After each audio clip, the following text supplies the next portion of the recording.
Hello YouTubers, Budget Reloader from upstate South Carolina, coming to you with another budgetary firearms project. I made a video on how to make these dummy practice shells for 3-gun competition. And there's another item that you need for your shotgun. Not everyone uses, but a good number of people use, and that is a thing called a Matchsaver. And that is this device here that holds a shell on the outside right near the ejection port.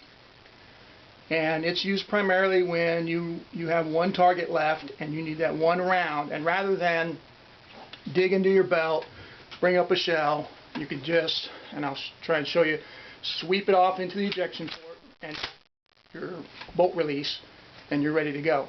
And the pros can do this in 7/10 of a second or so. So I'm going to show you, you can buy these for about 25 bucks. It's a little kit, it comes like pretty much everything you see here, or you can make them. A buddy of mine that I've referred to as the MacGyver Firearms, Ovskinsky, or I never can pronounce it. Anyway, he makes it out of Kydex. I found that this 3/4 inch electrical PVC pipe, I just had some laying around, works fine. It's a little loose, so it won't hold it as tight as it needs to be, but all you need to do is put a little strip of Velcro down here, and that puppy snaps in, and it's not going to fall out, and it's pretty snug in here, but as you can see, it's smooth to pull into the port and release. So I can give you some basic dimensions on how I made mine. And you know, this will work on 2 3/4 and longer shells. So it's about 2 1/8 inches long, and the gap here is about 5/8 of an inch, roughly, a little bit over. What you want to do is cut this on a miter saw, or if you don't have a miter saw, you know, get you any kind of fine little hobby saw.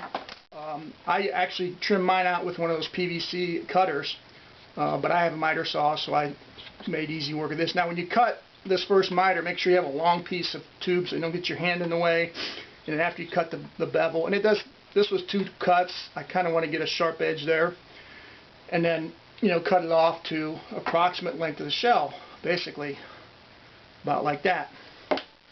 And you're going to need a couple things you're going to have to purchase or scrounge up. Number one is these little, I don't know what you call these screws, there's a name for them, but they have a little capture pad in the back. They're made for holsters and leather. You can find them in leather craft stores and whatnot, but that's what's going to go inside your gun. And this screw is actually too short, and I have, you know, a million screws around, and I found one that fit that was about twice that length. So you will need depending on your foregrip, this is a 1/4 inch screw, so you just about need a 1/2 inch screw. You may have to trim it. So I'm going to take my, this is my Stoeger M3000 26 inch. It's not quite set up for 3-gun yet. I don't have my mag extension, but it is on order. But you have to be careful about the location of the screw, because there's a couple things that you could interfere with. So I don't know if you can see it. There's the back of the screw in there, and you got to make sure that it doesn't bind up on your action rails or your recoil spring. So that screw fits just about right here. There's enough space for it, and you want to check, you know, and make sure that it's not going to interfere.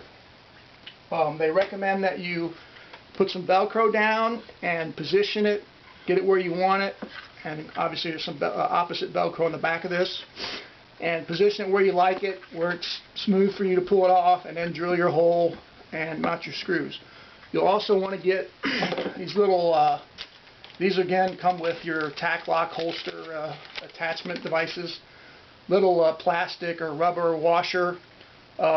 You can make one out of tubing if you can't find these, or cut one out of some thick rubber if you have that around. Basically, it takes up the space here between your Velcro and your the gap that's created by that. And get you some sandpaper and smooth all the rough edges out. And you're gonna, this needs to be wide enough for your finger to come through, just wide enough. So you want to just tune it. If you go too far, then it won't capture your shell. You can see this one is pretty good. And a lot of people get a countersunk screw, but because I have the Velcro down there, it's really not an issue.